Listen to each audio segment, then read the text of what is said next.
was out on an average soggy day, but he had long become used to the weather that his hobby brought him. Still, he enjoyed the methodical back and forth motions as he swung the machine left and right inches over the grassy soil. Furiously loud beeping jolted his wandering mind as excitement began to course through his veins. Little did Mike know soon the authorities would be involved. Mike Smith is an avid history lover, and he simply can't get enough of finding treasures buried in the dirt long ago. So on your average day, while most people are shopping or perhaps watching a bit of television, you would instead find Mike out in a field wielding his metal detector. Often its rewards are minimal and sometimes nothing at all, but the addictive hope of a big find spurs him on. It most certainly is not a hobby for everyone. You need a certain tenacity about yourself to brave the elements of Pembrokeshire in the United Kingdom. Often raining, always wet, and as much chance of finding something noteworthy as playing the lottery, unless you count old pennies. But this particular day, brought on by a twist of fate, was not a penny-finding day. To Mike's dismay, he found that his favorite field was completely waterlogged from the weak, steady downpour. But he was determined to keep looking. He had a strange feeling that today would be a lucky day. As he moved to another field nearby, he had no idea that just underneath his feet, something sinister was lying in wait. Mike swept his metal detector in a wide arc over the field, and suddenly he heard a loud beep. He began to walk, but the machine kept beeping. He was puzzled at first and thought that maybe his metal detector was faulty. Either that or whatever was buried in the ground below him was enormous. There was only one way to find out. He abandoned his equipment, pulled out a trowel, and began to dig. The wet dirt gave way easily, and soon he could see a round piece of metal sticking out from the soil. He uncovered it with his hands until he was able to grip on it, and then he pulled it with all his might. The rusted piece of metal wouldn't budge no matter how hard Mike pulled. He decided to try to dig around the mysterious object to free it from the earth. As he began to uncover more and more of the rounded piece of metal, he saw that it was attached to something. He uncovered a second link, and then a third. When he finally realized what he had unearthed, a chill went up his spine. Mike had found something strange. It had iron links that seemed to go on, deeper into the ground, and it was attached to something. But what? Just then, Mike realized that it was getting harder and harder to see, and the light was fading fast. He cursed when he realized that he hadn't brought a flashlight. The mystery would have to wait.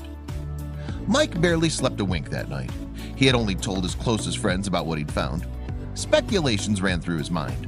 What could possibly be attached to the other end of the rusty old chain? What if it was something awful?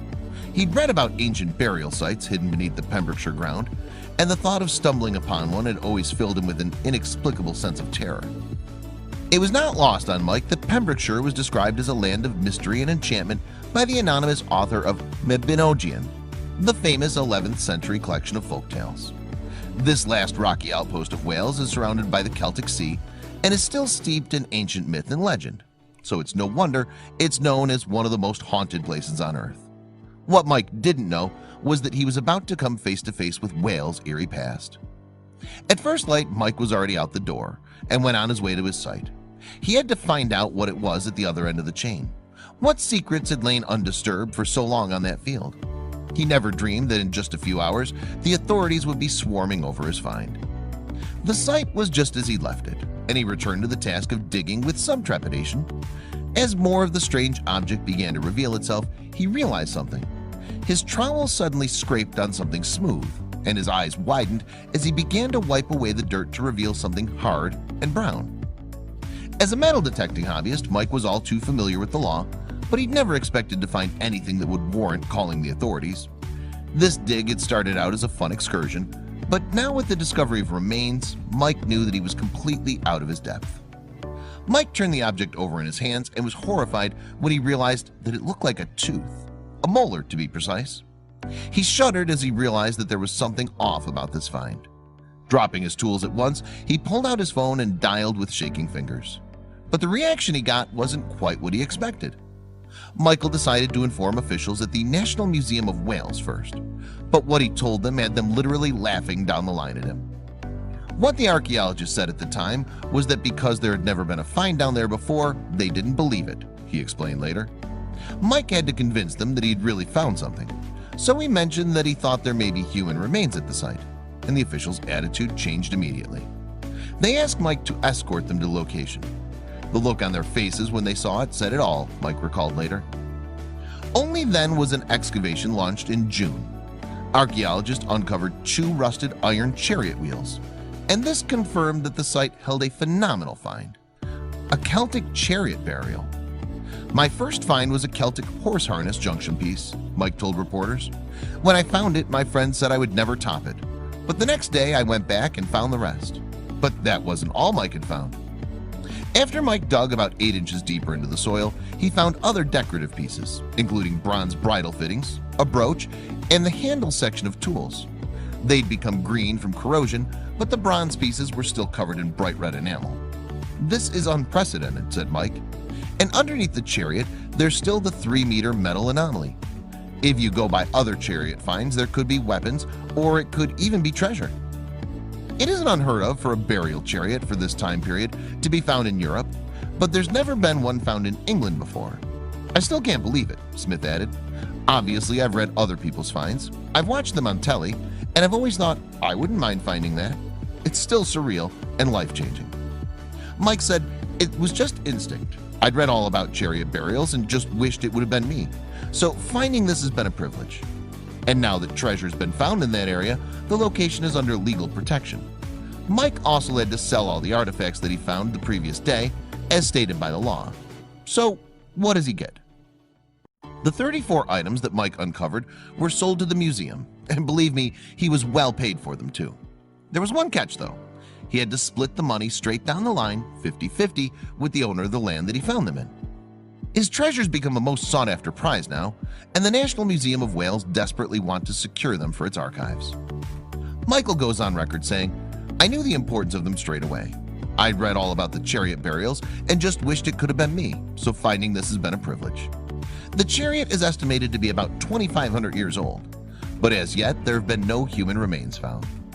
Conjecture remains as to whether a chieftain or a queen was buried with the find, and a tooth was found, but it unfortunately belonged to a horse that presumably was buried with the chariot. Chiefs of high rank in the Iron Age were often buried with their chariot, horses, tack, and even their weapons. Then a trail excavation revealed the tops of a pair of chariot wheels. "Often the wheels were laid flat," said Mike, "but this one appeared to have been buried intact. It could have had the chieftain or queen sitting in it. There would have been a mound over it, but that's gone." After the site was quarantined off from the general public, ground-penetrating radar brought up something that's something out of a science fiction movie or novel. Survey work uses a technology called geophysics, which maps structures buried under the earth, and revealed a 12-meter circular earthwork around the burial known as a ring ditch. 2 other burials in the ring ditches were also found nearby, and soon a complex of ditches, walls, and other features were detected. Researchers believe that a huge and previously unknown Celtic settlement had been found. The actual field is very large, and it's only in the corner of this field, but the settlement is also going into other nearby fields, said Mike. Adam Gwilt is the museum's principal curator of prehistoric archaeology. He said, "These chariot pieces may have been witness to some of the historical events of the time as Iron Age peoples defended their ways of life and identities in the face of an expanding Roman Empire. Something like this takes a lot of organization and funding as well, so we've been working with a number of other partners to put together what's needed to do a continuing investigation." So the question on everybody's lips is, how much is it worth? "You're definitely talking 6 or 7 figures," Smith said. "It's the biggest ever metal detecting find, as in there's never been a chariot ever discovered by a metal detectorist. There have been hoards found, but never anything like this." He expects to land up to £1 million or more for his discovery.